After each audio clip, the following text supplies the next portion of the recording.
What's up, everyone? Welcome to Blades and Bait with the Novice Angler.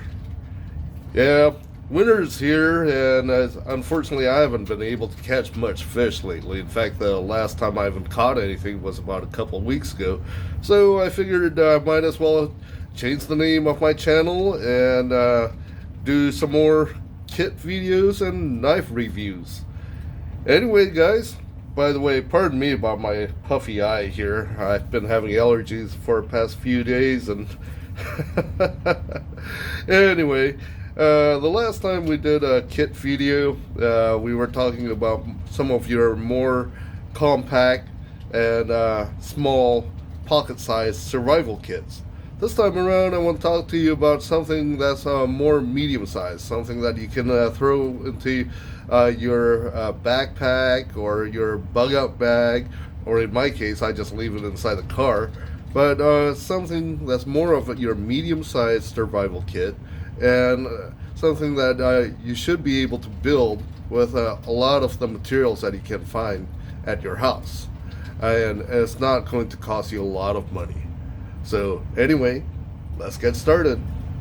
By the way, guys, if you guys are looking for a bunch of truly unique and original t-shirts, for 2022 we just added, improved, and revamped a lot of our designs. We have our own website where you can find a whole line of fishing, patriotic, Christian-based t-shirts. Go ahead and check it out, guys, at www.lumenpath.net. I appreciate all your support. Thank you very much, guys.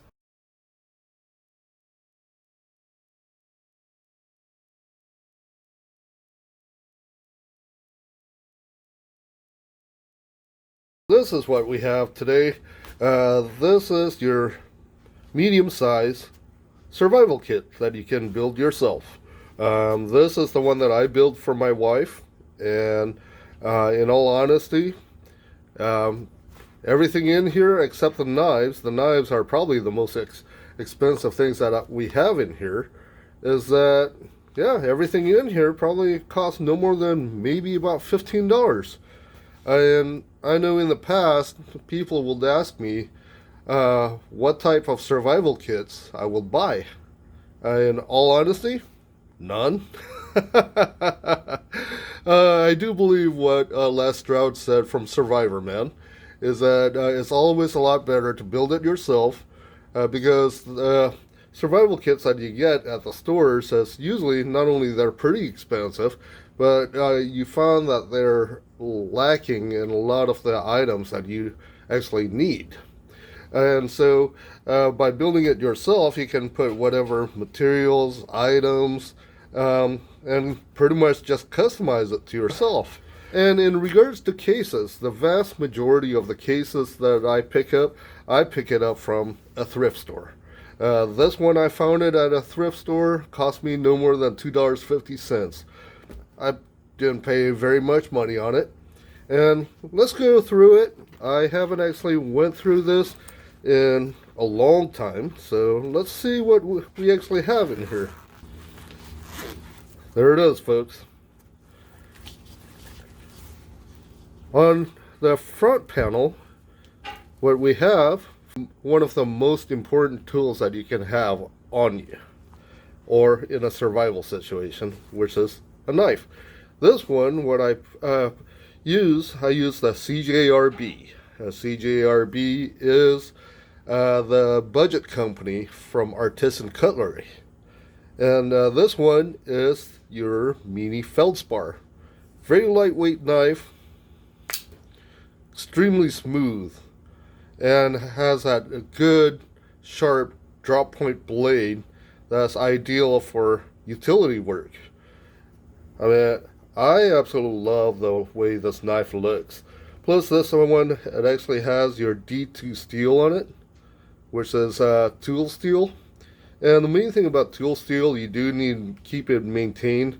Put a little coating of oil on it to keep it from rusting.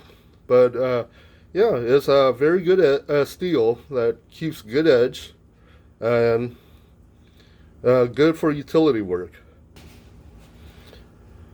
And the second knife that we have here is your multi-tool, your classic Swiss Army knife, your Victorinox. This is the one that I put in for my wife's kit. And one thing that I look for, especially if you're looking for a multi-tool that you want to leave in your survival kit, you want to have not only, of course, your knife, but I always look for one that you have a built-in saw in it. A saw will be your friend, especially when you're trying to cut down some timber or cut down some tinder or kindling. Yeah, just your basic Victorinox. This one is called the Camper. And of course, you have your flashlight right here. Nothing special about it. I picked this up for maybe about $5. Extremely bright LED flashlight. Shockproof, waterproof, and didn't cost me a lot of money. Of course, I put in a sharpening rod. This is just your ceramic sharpening rod. Your ferro rod. The nice thing about this one is that it does comes with your magnesium stick at the bottom, so you can shave off all this magnesium before hitting it on the ferro rod, and this way you'll have a much better spark out of it. See what else we have here. Looks like I built my wife a little survival keychain, which have your bottle opener. This, I thought it was pretty cool. I've never seen it before. Is a little miniature pocket charger. Basically, you plug this in into your laptop or a plug, and the other end you just simply plug it into your phone. Little LED flashlight.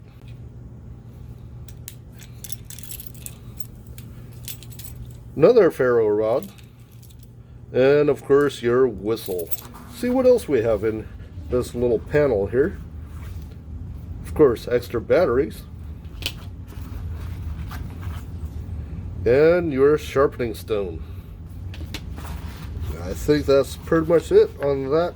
No, of course, a lighter.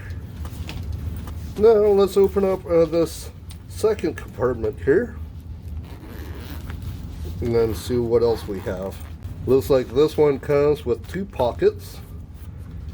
In the top pocket we have ourselves some cordage. Always useful. In fact, my first sergeant, when I was in ROTC, once said to me, if he was to survive with only a couple things, he will of course bring in his knife and some cordage, because those two, like you said, you can build pretty much everything with it. And this is a roll of, I say about 25 feet of 550 paracord. And the reason why it's called 550, because, well, this one is cinched, but there's actually 7 strands in here. Each one of the strands can hold up to 50 pounds, so that's 350. And the outer shell can hold upwards of 150 pounds. That's why it's called a 550 cordage. Of course, you have your basic first aid. I have some cotton balls, which of course the cotton balls you can also use to start a fire with. A little bit Neosporin. Different size band-aids. I have some alcohol wipes in here.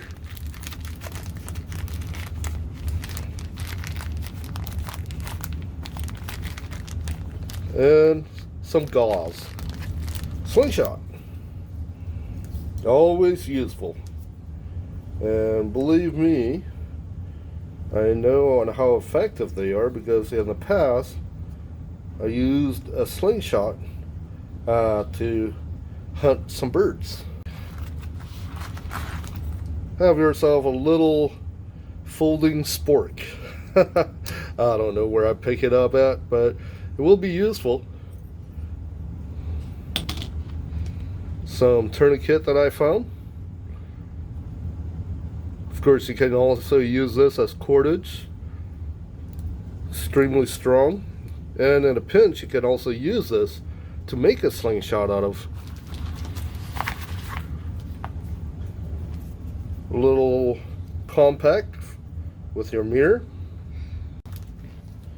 Of course, your main survival kit. Let's see what we have in here. Some wire saw. Again, between a knife and a saw.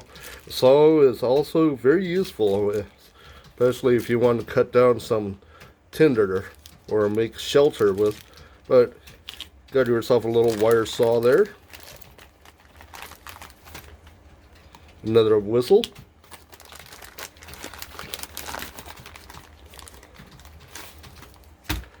A little bit more first aid, some bandages, Neosporin, band-aids, a Fresnel lens. Cheap, I think you can pick up a bunch of them for only $5. And another way to start a fire. Of course, I have your fire kit right here, which has your trick candles. A little bit of sawdust and shavings. Of course, a striker, some strike anywhere matches, ferro rod. Each one of those matches I dipped it in wax so it's a little bit more waterproof, and when you want to use it you just need to scrape off some of that wax. But yeah, and of course some cotton ball that's been dipped in petroleum jelly. Another knife. Little razor, a little pocket utility knife right here. Another lighter. I do believe when you are stranded, having a source of fire is probably one of your more important things that you can have. Of course, cordage. But the nice thing about this is actually twine, where you can actually fray out the ends of this rope here, or the end of this line, and you can use it as tinder. Just a little button compass, a few zip ties,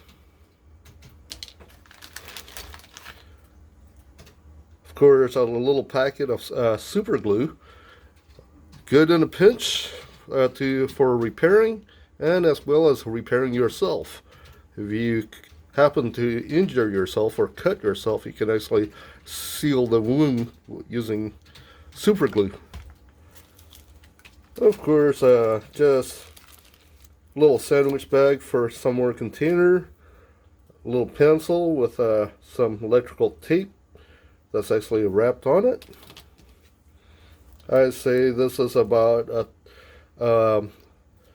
maybe a 2 feet square aluminum foil. A lot of uses for foil. You can, in a pinch, you can use it as a bowl, you can use it as a container, you can have a way to cook your food, and of course you can also use it as a signal device too. Your little pocket fishing kit with a little tiny bobber, some lines, split shots, and looks like I put in a spinner and a few jigs in here. Another flashlight, always useful to have. This is a piece of cardboard that I put several different slots. Of course, rubber band. And inside, I have me 2 sewing needles. Each one are magnetized. I have tiny fishing hooks right here, paper clips in the back, fishing line, some more fishing line, safety pins. I have me a wire tie, wire. A piece of wire is always useful, especially in a pinch. You can also use it as a snare. Some more rubber bands, and of course some more electrical tape right here. right in the back, I put in a little single edge razor. I have me a P38, probably about a couple feet of duct tape, and a small tiny signal mirror. That's what's in the top pocket. So what we have at the bottom. In the bottom pocket, of course, you have your sandwich bag.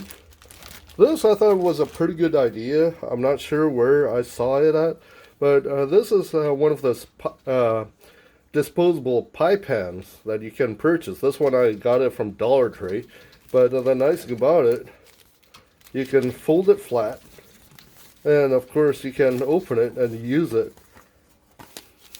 or a bowl. A brightly colored bandana, which is always useful for signaling. Bandana, you can use it as a sling. You can put it over your face and use it as a face mask. A lot of uses for a bandana. Coffee filters. Something else that's very cheap. You can buy this for only about a couple dollars.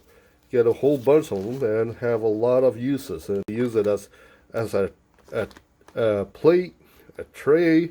You can use it as a face mask. You can put it over a bottle and use it as an emergency filter. Just one of those cheap hand warmers. A rain poncho. This one is one of those that you can find for only about $1. You got your trash bag. The nice thing about the trash bag, of course, you can use it as a poncho. You can strip it open, and you can use it as an emergency cover. Same thing with a space blanket too, which is what I have here, and some piece of paper that you can use as a notepad. Of course, a pencil, always useful if you need to take notes. A diamond file. This is can be used to sharpen your knives. One of those glow sticks.